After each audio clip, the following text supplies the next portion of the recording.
Bom dia, igreja. Todos têm o WhatsApp, né? Sabe aquela, sozinho, quando manda um áudio, você coloca no 1.1, 1.5 ou 2, acelerando? Eu vou tentar colocar no 1.5 hoje, tá? Amém, irmãos? Que eu quero compartilhar com vocês, algo que um tempo atrás o Senhor colocou no meu coração, acho que eu já até tive a oportunidade de compartilhar. E vou pedir para os irmãos abrirem a palavra em Tiago, livro de Tiago, do 1 ao 14. Tiago 1, versículo 14. A base daquilo que eu quero compartilhar está no livro de Tiago, mas também estarei citando alguns outros versículos. E se fosse para dar um título a essa ministração, seria tentados pelos nossos próprios desejos. E no Tiago 1,14 diz assim: cada um, porém, é tentado pela própria cobiça, sendo por este arrastado e seduzido. Quando a gente estuda a palavra do Senhor, olhamos lá em... Obrigado, Davi. Olhamos em Êxodo, no capítulo 20, no versículo 17, diz sobre o 10º mandamento da lei de Deus. E o 10º mandamento da lei de Deus diz: não cobiçarás a casa do teu próximo, não cobiçarás a mulher do teu próximo, nem o seu servo, nem a sua serva, nem o seu boi, nem o seu jumento, nem coisa alguma que pertença ao teu próximo. Então aqui é o 10º mandamento da lei de Deus, para o povo dele não cobiçar. Então a definição de cobiça é o desejo ardente de possuir algo, de conseguir alguma coisa. É o desejo ardente de possuir ou conseguir algo. Essa é a definição de cobiça. Então nós entendemos, mediante a palavra do Senhor, que cobiça é um pecado. Que o sentimento de cobiça é pecado. Mas muitas vezes nós temos o hábito, nós não tratamos a cobiça como ela deve ser tratada. Geralmente nós temos o hábito de colocarmos em grau de importância alguns pecados. Mas para Deus não existe essa diferença entre pecado. Existe sim consequências diferentes para cada tipo de pecado. Ou seja, pecado para Deus é pecado, indiferente do que seja. E quando nós olhamos a palavra do Senhor, entendemos que cobiça é um pecado. Só que nós não tratamos, às vezes, da forma que deveríamos tratar. E no capítulo 4 de Tiago, no versículo 1 e 2, diz: de onde vêm as guerras e pelejas entre vós? Porventura não vem disto, a saber dos vossos deleites, que nos vossos membros guerreiam? Cobiçais e nada tendes, matais e sois invejosos, e nada podeis alcançar. Combateis e guerreais, e nada tendes, porque não pedis. E muitas vezes, e quando nós pedimos, às vezes pedimos mal, para gastar nos nossos próprios deleites, nas nossas próprias vontades.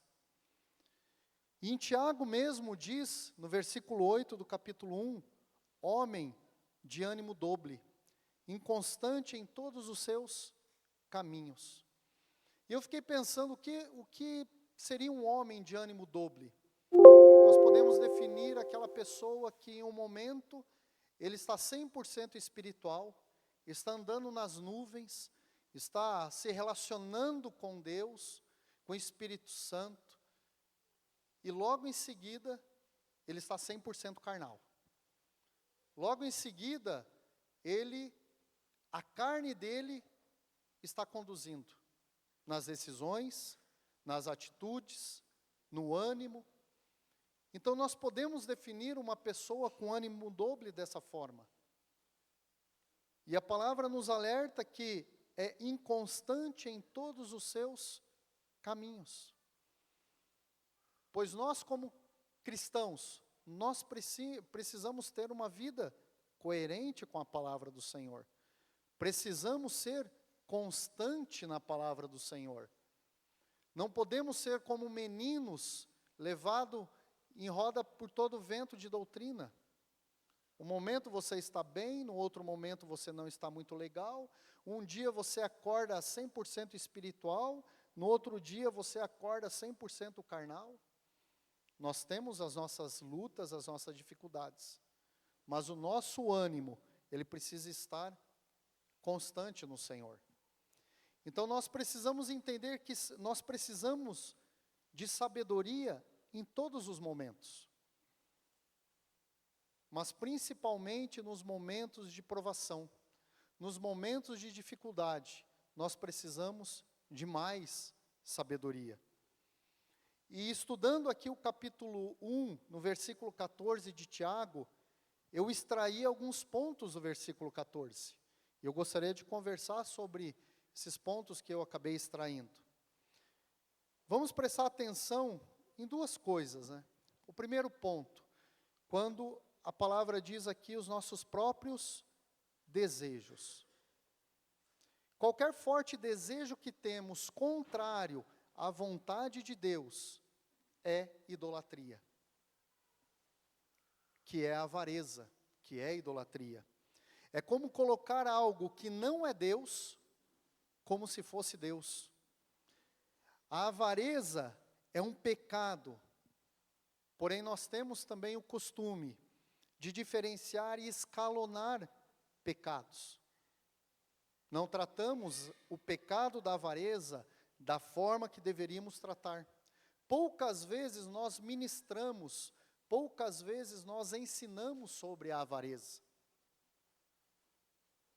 E a definição de avareza é apego excessivo ao dinheiro e aos bens materiais.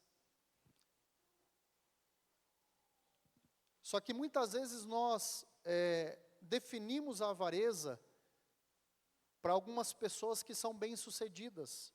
Falamos, nossa, aquela pessoa é tão avarento, tão mesquinho. Só que aqui não está relacionado se a pessoa tem condição, se ela é bem-sucedida ou não. É um problema do nosso coração. Então, uma pessoa avarenta, ela pode não ter nada também, e ela continua sendo uma pessoa avarenta, uma pessoa mesquinha, uma pessoa que é apegada aos bens materiais, apegada ao dinheiro, porque é algo do coração. Aí você me pergunta, fala assim, Ali, você começou falando sobre cobiça e agora está falando sobre a avareza. O que tem a ver cobiça com avareza? Tem tudo a ver. Porque devido à nossa ganância em conseguir algo, nós nos tornamos avarentos. Devido ao nosso desejo tão ardente em conseguirmos alguma coisa, nós nos tornamos avarentos. Nós não pensamos em outras pessoas, não compartilhamos aquilo que possuímos com pessoas para gerarmos vida. Pois nós ficamos tão cegos, nos tornamos insensíveis à voz de Deus. Porque o nosso coração vai endurecendo, os nossos olhos vão escurecendo, e aí nós nos tornamos insensíveis àquilo que o Senhor tem nos falado. E muitas vezes nos enganamos e tentamos enganar pessoas, dizendo, Deus nos abençoa para repartirmos. De fato, Deus nos dá para nós repartirmos. Só que uma pessoa avarenta com o coração nos bens, ela usa também esse discurso. E quando encontramos irmãos e quando encontramos pessoas passando por dificuldades, muitas vezes arrumamos desculpas para não ajudarmos. Aí nós começamos a ver o nosso coração cheio de avareza. A segunda palavra do versículo 14 é a palavra seduz. Esses dias no grupo caseiro nós conversávamos um pouquinho sobre a questão da sedução. A Delcy levantou um ponto e nós conversávamos sobre a questão da sedução. E a sedução, esse é o papel do inimigo, em nos seduzir. Esse é o papel do inimigo. Porém, algumas vezes nós culpamos, porém, algumas vezes a culpa de sermos seduzidos não é dele. Às vezes a culpa do inimigo, às vezes nós culpamos o inimigo pela sedução. Só que em alguns momentos, nós mesmos caímos nessa sedução, e a culpa é nossa. Às vezes nós atribuímos a culpa de sermos seduzidos ao inimigo, mas muitas vezes somos nós que nos deixamos ser seduzidos. Você não pode ser seduzido por algo. Sumiu o som?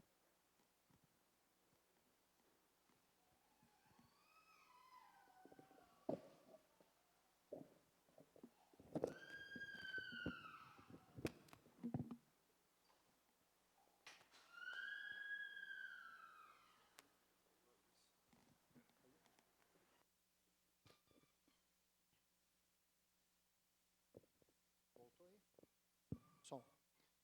Oi. Coloca aqui, Isaac, por favor. Então nós não podemos, né? Você não pode ser seduzido por algo que não deseja. Em Mateus 6, no versículo 22, diz assim: a candeia do corpo são os olhos, de sorte que se os teus olhos forem bons, todo o teu corpo terá luz. Se, porém, os teus olhos forem maus, o teu corpo será tenebroso. Se, portanto, a luz que em ti há são trevas, quão grandes serão as trevas? Ou seja, nós só seremos seduzidos pelos desejos que não colocamos debaixo da cruz de Cristo. Somos seduzidos pelas coisas que cobiçamos, ou em outras palavras, que desejamos ardentemente. Só assim nós seremos seduzidos. E na época em que vivemos, somos bombardeados a cada instante pela sedução do mundo. A estratégia do Deus desse século é cegar o entendimento das pessoas. É cegar o entendimento. A estratégia do Deus desse século é nos seduzir. E devido ao nosso próprio desejo, né, como diz a palavra do Senhor, nós caímos nessa armadilha da sedução. Pois nós abrimos mão do relacionamento com Deus para encher o nosso coração com conteúdos que a internet nos oferece na palma de nossas mãos. Nós abrimos mão do tempo de estarmos com Deus para nos enchermos de coisas superficiais, mundanas. Nós trocamos a presença de Deus por momentos de pequenos prazeres que nos afastam de Deus. E a cada momento, meu coração vai sendo seduzido por coisas terrenas, vai sendo arrastado para longe da presença de Deus, sutilmente. Tudo isso devido aos nossos próprios desejos. E às vezes nós mesmos somos culpados, pois a nossa mente vai nos sabotando. A nossa mente vai dizendo: eu preciso trabalhar mais, eu preciso estudar mais, eu preciso conquistar mais coisas, eu preciso encher a minha vida de trabalho, eu preciso buscar mais o Senhor. É mais um outro baterista em casa. O louvor é depois, filho. E muitas vezes nós usamos versículos para tentarmos acalentar a nossa mente. Muitas vezes nós tiramos versículos do contexto original, trocamos significado de palavras, e o resultado disso tudo é um esfriamento. e nos tornamos mornos com aquilo que Deus quer. E muitas vezes nós gostamos de frequentar reuniões, gostamos de frequentar almoços, jantares, gostamos de estar juntos com pessoas, mas tudo de uma forma social. Tudo de uma maneira social. Porque nós estamos sendo tão seduzidos por aquilo que o mundo tem nos oferecido, que nós vamos perdendo o nosso relacionamento com Deus, a nossa intimidade com o Senhor. E aí aquilo que é do Senhor já não gera mais satisfação no nosso coração, já não gera mais alegria do nosso coração. E quando sentamos para conversar sobre a palavra do Senhor, gera incômodo, a nossa mente fica dispersa, arrumamos meios de tentarmos desviar a conversa, porque a nossa mente vai nos sabotando. E era isso que nós falávamos no grupo caseiro esses dias, falando sobre essa sedução do mundo, dessa época em que vivemos, tudo isso para tirar o nosso foco daquilo que é de Deus, daquilo que é o mais importante, a palavra do Senhor. Lá em Números, irmãos, no capítulo 22, do 5 ao 22, eu não vou ler ele todo o versículo, mas eu vou resumir. Ele fala sobre a história de Balaão. Todos conhecem Balaão, né? Um profeta, que em alguns momentos foi usado por Deus. E aqui nesse capítulo, quando a gente estuda, nós podemos ver que Balaque, o rei, envia príncipes para chamar Balaão, para que Balaão pudesse amaldiçoar o povo de Israel. Um profeta de Deus sendo chamado para amaldiçoar o povo de Deus. É incoerente, é algo estranho. O inimigo, ele sabia que o profeta amava dinheiro, que o profeta amava o ouro e a prata, o profeta amava o status, e ele incita o perverso rei Balaque para enviar 2 representantes. E é interessante a conversa deles. Balaque envia os príncipes e ainda diz, você avisa lá Balaão, que eu farei qualquer coisa que ele queira. Qualquer coisa. Uma coisa, irmãos, é a gente receber uma oferta de um nosso vizinho, de alguém, que não tem muito para nos oferecer. Tem pouca coisa e vai nos oferecer. Outra coisa é receber uma oferta, uma proposta de um rei, que tem tudo, é totalmente diferente. E principalmente quando o coração desse profeta está naquilo que o rei mais tinha, que era dinheiro, que era riqueza, que era ouro, que era prata. E aí vamos analisar a resposta de Balaão. No versículo 18, diz Balaão, e disse aos servos de Balaque, ainda que Balaque me desse a sua casa cheia de prata e de ouro, eu não poderia ir além da ordem do Senhor meu Deus, para fazer coisa pequena ou grande.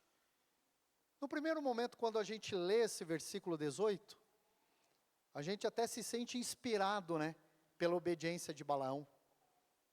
Mas quando nós nos aprofundamos nesse versículo, a gente percebe aquilo que Balaão estava dizendo. Note que Balaão diz, eu não poderia fazer nada além do que o Senhor me dissera. Existe uma diferença entre eu não posso e eu não quero. Existe uma grande diferença. Eu não posso fala sobre ele estar limitado a algo ou alguém, podado daquilo que verdadeiramente ele deseja. Nesse caso, ele estava sendo podado pela palavra do Senhor. Não quero fala de uma consciência moral definida por um princípio, o princípio da obediência. Então, se a resposta de Balaão fosse, eu não quero, seria totalmente diferente. Porque ele estava colocando o princípio da obediência em primeiro lugar. Aqui revela o coração. Aqui revela o coração de Balaque. E muitas vezes, irmãos, nós temos o hábito de falar assim, eu não posso. Eu não posso fazer isso. Mas na verdade eu queria fazer, mas é que eu não posso. A nossa resposta para algumas coisas precisa ser eu não quero. Por que você não quer? Porque é um princípio. Porque isso fere um princípio. O princípio da obediência à palavra de Deus.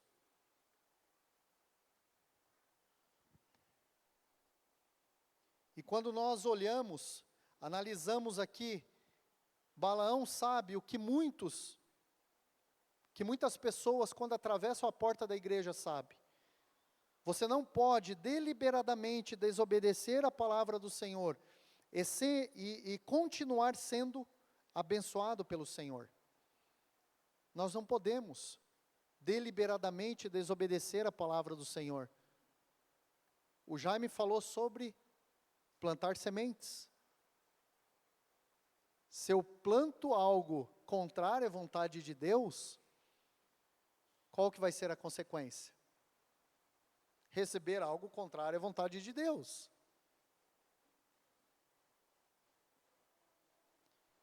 O julgamento aguarda aqueles que são deliberadamente desobedientes à vontade de Deus. Então nós precisamos, irmãos, refletir sobre a nossa maneira de viver. Refletir sobre aquilo que nós estamos praticando.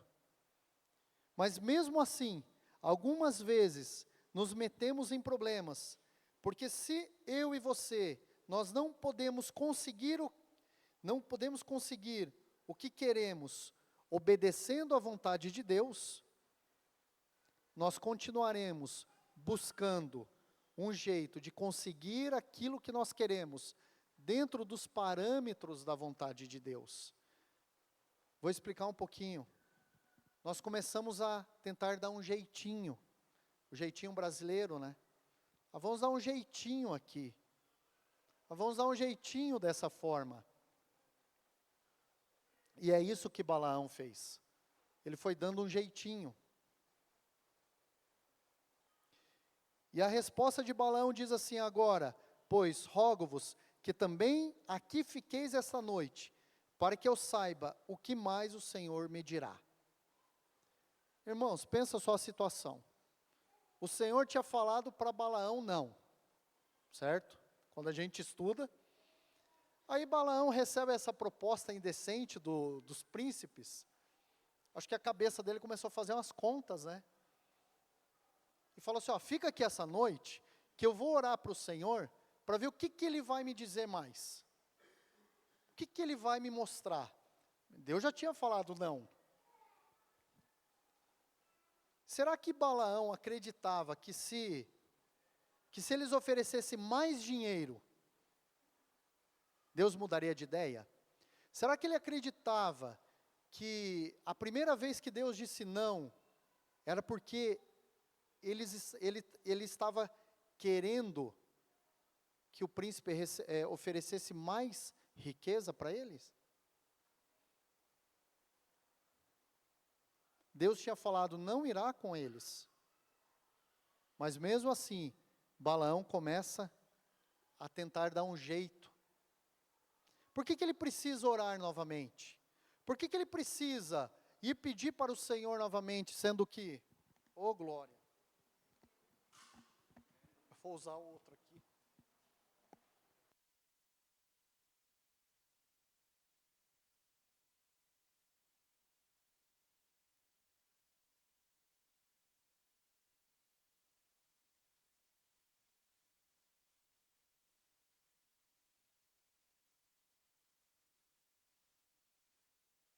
Som. Você percebe que tentando achar de conseguir.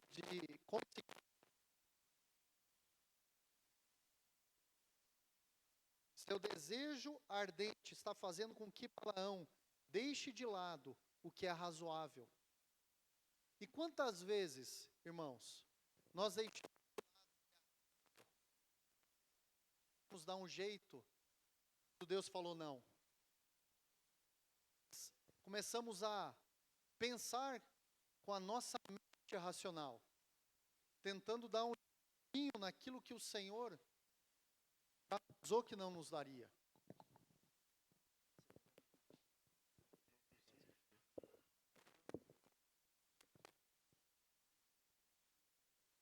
Balaão é obstinado e relutante em cumprir o desejo de Deus com alegria. Por quê? Porque isso vai contra o coração avarento de Balaão. Isso vai contra o coração. Ou seja, um coração idólatra, um coração no dinheiro.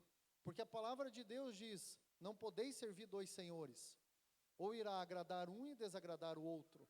Aqui Jesus estava falando sobre o dinheiro, sobre Mamon, colocando num nível de um Deus. Balaão estava com o coração avarento. E às vezes nós tentamos agradar a Deus e agradar a outras coisas. Nós tentamos. O nosso jeitinho, não, mas isso aqui não tem problema. Só que quando trazemos para a palavra do Senhor, Ele sonda o nosso coração. Ele ministra no nosso coração. Porque lá em Samuel 15, 23 diz: porque a rebelião é como pecado de feitiçaria, e o porfiar é como iniquidade e idolatria. Porquanto tu rejeitaste a palavra do Senhor, Ele também te rejeitou a ti, para que não sejas rei. Aqui esse contexto é quando Saul desobedeceu a ordem de Deus. Foi lá e fez o quê? Foi dar um jeitinho. O profeta está demorando, eu vou aqui, então eu vou ofertar. Por quê? Porque eu sou rei, eu sou ungido de Deus. E aí Deus falou que a rebelião é como pecado de feitiçaria. E voltamos um pouquinho aqui, vamos voltar para Balaão. No versículo 20 do capítulo 22.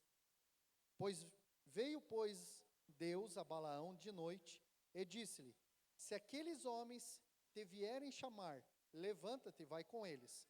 Todavia, farás o que eu te disser.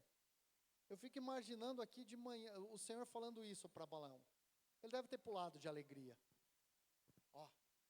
Agora eu tenho o aval de Deus.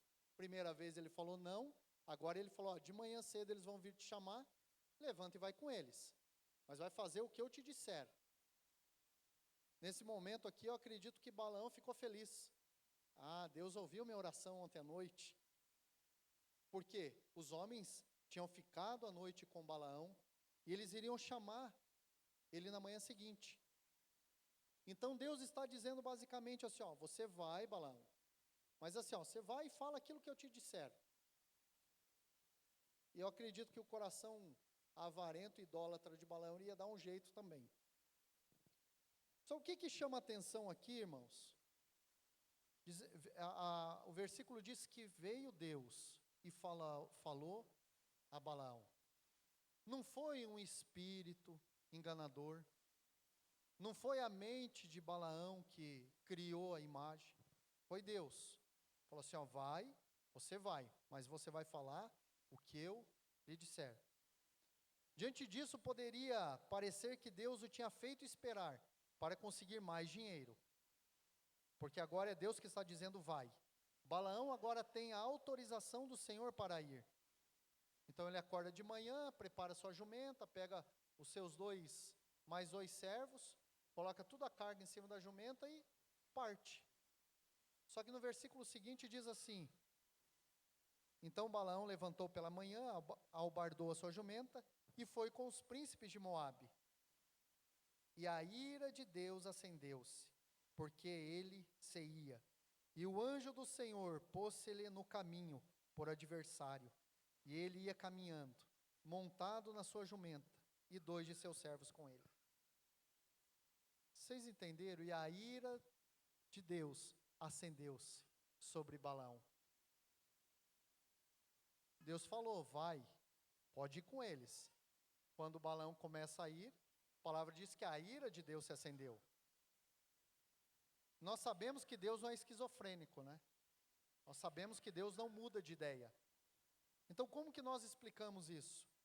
A resposta, a gente encontra lá em Jeremias 17:10, quando diz, eu, o Senhor, serei levado a dar a ele uma resposta de acordo com os seus desejos cobiçados. Essa é a resposta de Deus. Ele será levado a dar a ele uma resposta de acordo com seus desejos cobiçados.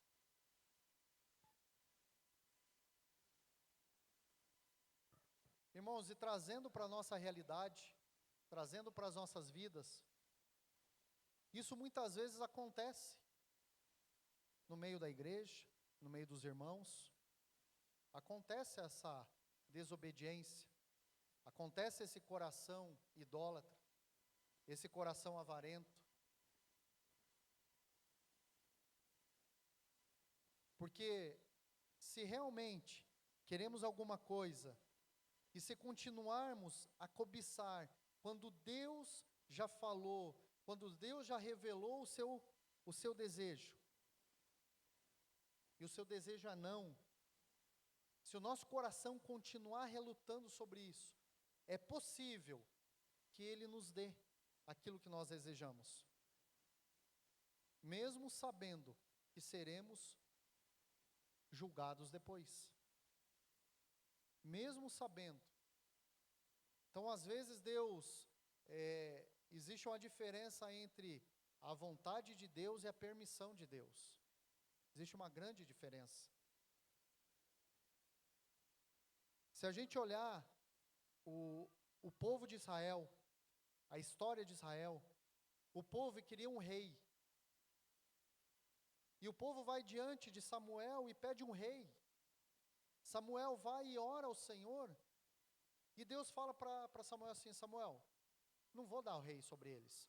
Porque o rei, ele vai tomar os melhores filhos, as melhores filhas, vai pegar os animais, vai cobrar mais impostos. Vai lá e revela, fala ao povo, que eu não vou dar nenhum rei.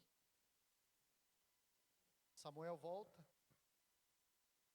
transmite aquilo que o Senhor tinha falado a ele, e a resposta do povo é, todavia, o povo recusou-se a ouvir Samuel. O povo endureceu o coração, eles se recusaram, porque Deus era o rei de Israel. Deus estava sobre Israel. E o povo queria um rei físico. E o primeiro rei foi Saul. E aí o Senhor faz o quê? Dá o rei. O Senhor permite levantar um rei. E tudo aquilo que o Senhor falou se cumpriu. Pegou as melhores filhas, os melhores filhos, o gado, cobrou impostos, até levar o povo cativo para a Babilônia.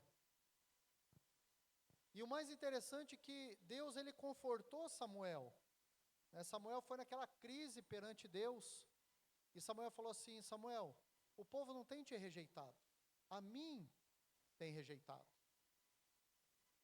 Então vai lá e fala que eu vou dar o rei então. Só que ele permitiu aquilo que eles queriam, mas pela consequência, o povo sofreu. Deus deu a eles o que tanto desejavam. Deus deu a eles o que eles desejavam, que era um rei. Quando nós olhamos o povo no deserto, a palavra diz que eles caminharam 40 anos. As sandálias não se envelheceram, as roupas não se envelheceram.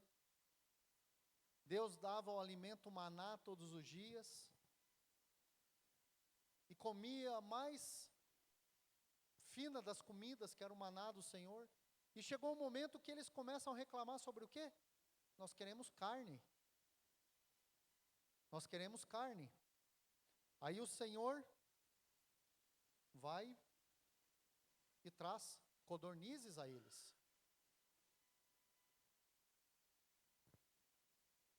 E Reis, 1 Reis 19:8 diz: levantou-se, pois, e comeu e bebeu. Com a força daquela comida, caminhou 40 dias e 40 noites até Horebe, o monte de Deus. Aqui é Elias, quando fugiu, ele estava no deserto sem comida, o anjo aparece e dá pão para Elias. E Elias provou da comida, do maná do Senhor.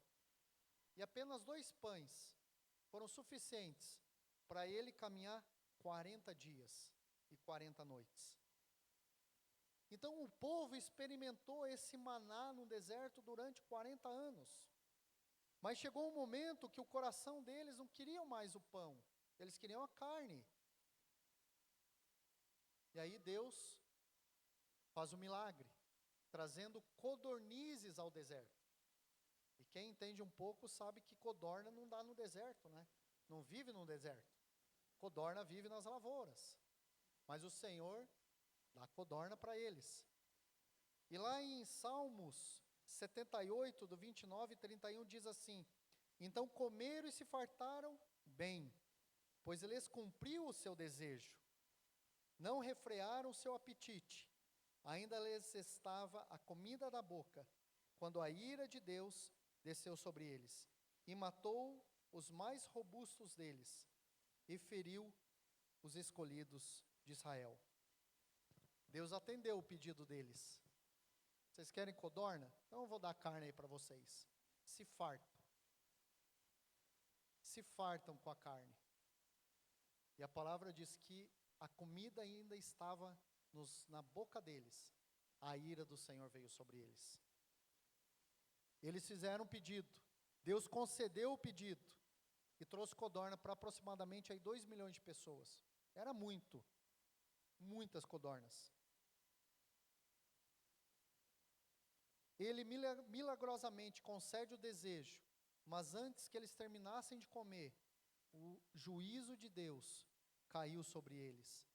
Ou seja, Deus respondeu de acordo com o apaixonado desejo de seus corações.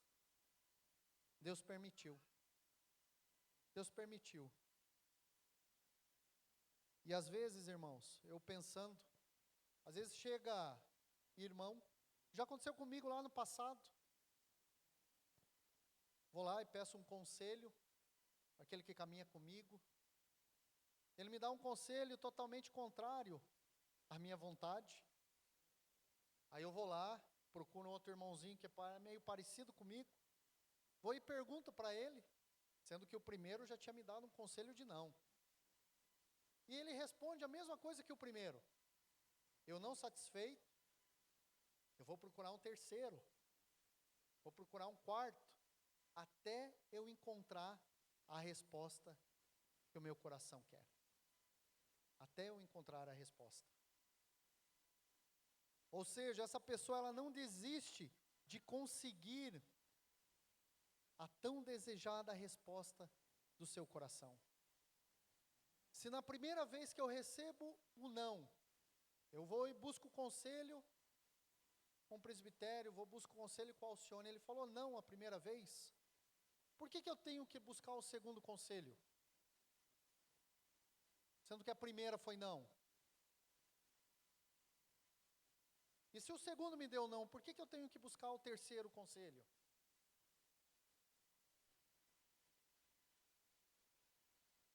E muitas vezes, nós usamos versículos fora do contexto, para tentar acalentar o nosso coração. Usamos um versículo lá em Mateus que diz, e tudo o que pedires em oração, crendo, o recebereis. Tudo que eu peço em oração, se eu crer, eu vou receber. Será que é tudo mesmo, irmãos? Será que é tudo? O que esse é tudo que a palavra está dizendo? Eu creio que aqui Jesus estava provavelmente se referindo ao poder de Deus para fazer coisas humanamente impossíveis.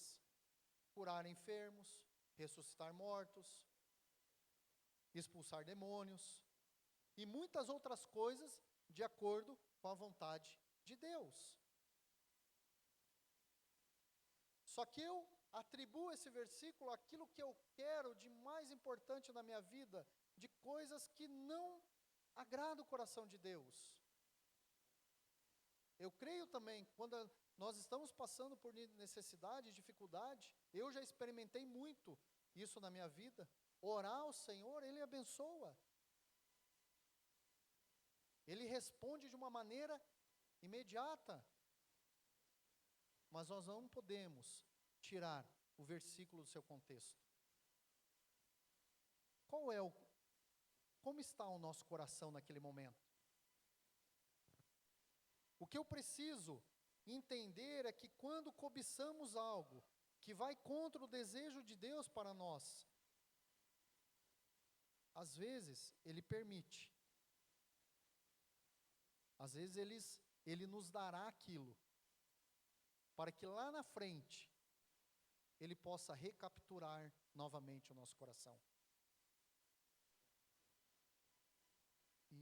E lá em Ezequiel 14, diz, portanto, fala com eles e diz-lhe, assim diz o Senhor Deus, qualquer homem da casa de Israel que levantar os seus ídolos no seu coração, e puser o tropeço da sua maldade diante da sua face, e vier ao profeta, eu, o Senhor, vindo ele, lhe responderei conforme a multidão dos seus ídolos, para que eu possa apanhar a casa de Israel no seu coração. Porquanto todos se apartaram de mim para seguirem os seus ídolos. Então a resposta de Deus é, farei para reconquistar o coração da nação de Israel. E muitas vezes, o Senhor responde o nosso coração, responde aquilo que nós estamos ansiando, desejando, para que Ele venha recapturar o nosso coração novamente. Pois o Senhor deseja se reaproximar do seu coração, deseja que nos reaproximamos do seu coração. Ele anseia por nós, e apesar do nosso desejo, apesar do seu desejo, ser que ninguém se extravie, Ele não será ridicularizado. Essa é a vontade de Deus, que nenhum homem se perca. Mas ele também não vai ser ridicularizado. Seu coração é reservado àqueles que entregam os seus corações completamente. Por esta razão, ele busca recapturar o nosso coração quando há qualquer armadilha de avareza, que é idolatria. Quando nós lemos lá em Lucas a história do filho pródigo, o filho chega diante do pai e pede a sua herança. E nós sabemos que a herança, o filho só tem direito quando o pai morre. Então, naquele momento, o filho matou o pai em seu coração. Ele fala para o pai, me dá o que eu tenho de direito. O pai, mesmo sabendo que o filho gastaria toda aquela fortuna com as coisas do mundo, nos seus prazeres, nos seus deleites, mesmo o pai sabendo disso, o pai dá a ele que ele tinha dinheiro. E deu muito dinheiro para ele. Por quê? O filho não estava com o coração no pai. O coração do filho estava nos bens materiais, no prazer momentâneo, no prazer do mundo. Só que a grande notícia dessa parábola, dessa história é que o filho, por fim, acordou. O filho caiu as escamas dos olhos dele, no momento que ele estava lá no meio dos porcos, desejando comer a comida dos porcos. Ele fala, o que eu estou fazendo aqui? Eu vou lá para a casa do meu pai, porque o jornaleiro, o funcionário do meu pai, tem mais abundância do que eu. E ele retorna. E o pai com o coração aberto, com os braços abertos, porque a palavra diz que o pai estava à porta. Então eu acredito que o pai estava olhando para o caminho, sabendo que um dia o filho voltaria. O filho voltaria. E essa é a grande maravilha, que o pai, mesmo sabendo que o filho iria gastar com coisas erradas, o pai concedeu para que ele pudesse recapturar o coração do seu filho lá na frente. E às vezes o Senhor nos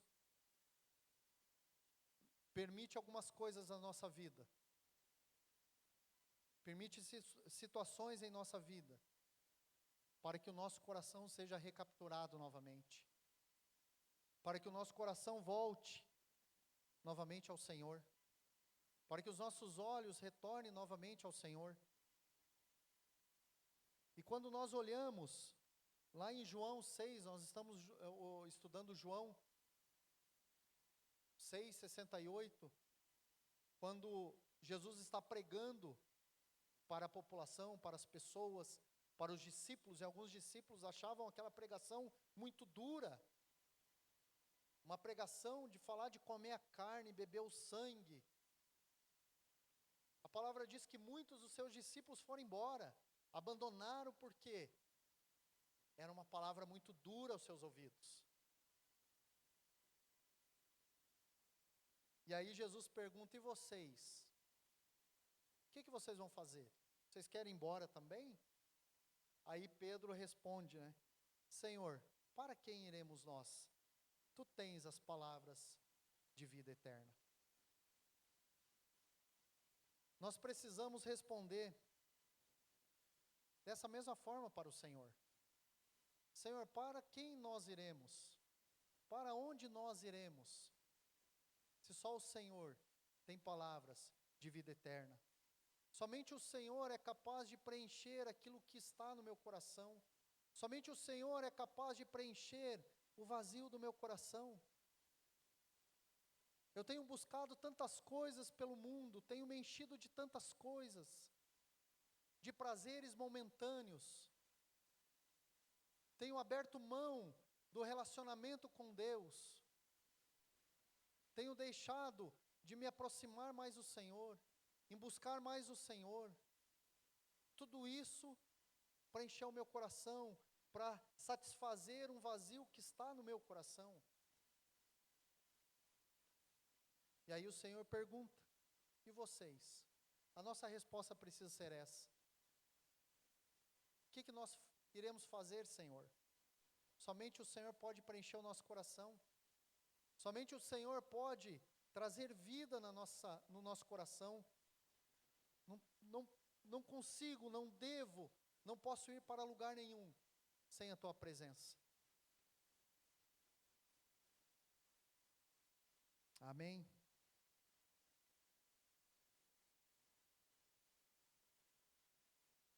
Irmãos, era isso. Deixei algumas coisas sem falar, e espero que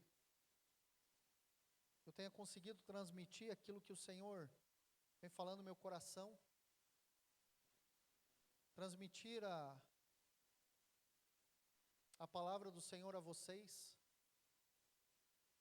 para que os nossos corações, os nossos olhos sejam abertos, para que possamos compreender que a satisfação está no Senhor, que a satisfação está em Cristo Jesus, para não deixarmos sermos levados por essa sedução que o mundo tem nos oferecido todos os dias. O mundo tem nos oferecido para que os nossos olhos se desviem da palavra. O mundo tem nos oferecido prazeres mundanos, prazeres momentâneos, que nos levará à morte. É isso que o mundo nos oferece. Vida é somente na palavra do Senhor. A vida somente em Cristo. Nós temos estudado João, fala que Ele é a água viva que desceu do céu. Ele é o pão vivo que desceu do céu. Quem de mim beber da água dessa fonte, viverá para a eternidade. Quem de mim comer desse pão, viverá para a eternidade. É isso que precisa arder no nosso coração, esse desejo de provar a água do Senhor, esse desejo de provar o alimento do Senhor, a verdadeira comida. Que o nosso coração esteja nele. Amém.